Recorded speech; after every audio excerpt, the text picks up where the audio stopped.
Ramzanda har bir Uyg'ur oilaga maxsus soqchi o'rinlashtirildi. Xitoy doiralari bundan burungi Ramzan mezgiliga o'xshash, bu yilgi Ramzandama o'xshashla Sharq Turkistonda ro'za tutish, tarovih namozi bilan jamoat shaklida iftor qilishni shunaqla, shuning o'xshidagi boshqa ibodatlarga qaratilgan cheklash siyosatlarining darajasini texmo o'stirmoqda. Ramzanda har bir Uyg'ur oilasiga maxsus soqchi o'rinlashtirildi. Xitoy doiralari bundan burungi Ramzan mezgillariga o'xshash, bu yilgi Ramzandama o'xshashla ro'za tutishni, tarovih namozi bilan jamoat shaklida iftor qilishni shundoqla, shuning o'xshishdagi boshqa ibodatlarga qaratilgan cheklash siyosatlarining darajasini texmo chekidan oshirdi.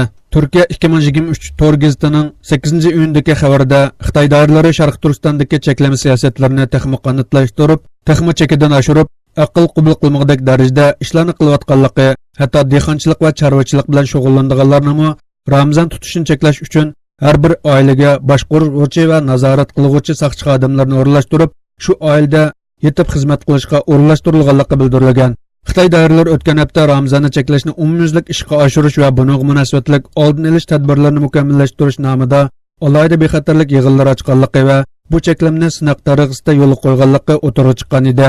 Erkin Osiyo radiosining bu vaqtda egallagan uchurida Xitoy tajovuzchilari vazifa topshirilgan kadrlarga Ramzanning dastlabki 10 kunda rayondagi har bir dehqon va chorvachi oilasiga 5ta birga bo'lish nomidagi o'rinlashtirishni dal joyda va dal vaqtida ishga oshirish uchun har bir Uyg'ur musulmonning uylariga Ramzan oxirlashguncha birdan soqchi xodimni majbur holda kutilmaydigan va qarshi olmaydigan mehmon nomi sifatida yetib xizmat qilishga o'rinlashtirgan.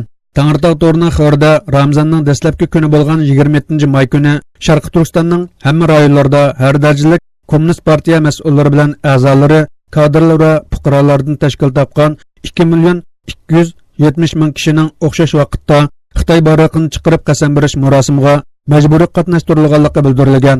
27-may kuni soat 7da Sharq Turkistonning barliq rayonlarida 50 ming nafar kadr atalmish xalq ammasining rayini bilish, xalqqa naf etkizish, xalqni mayil qilish degandek shuarlar ostida xizmatlarga taqsim qilingan. Sharq Turkistondagi Xitoy mas'ullari Ramzonlik alohida xizmat guruhidagi 53 ming kadr viloyat, noya, yezikent va mahallalarda xizmat qilayotgan 11 ming kadr 27-may kuni o'xshash soatda Xitoy bayroq oldida shuar to'lab, kommunist marshini o'qib, ko'chalarda hayva va kuch ko'rsatgan.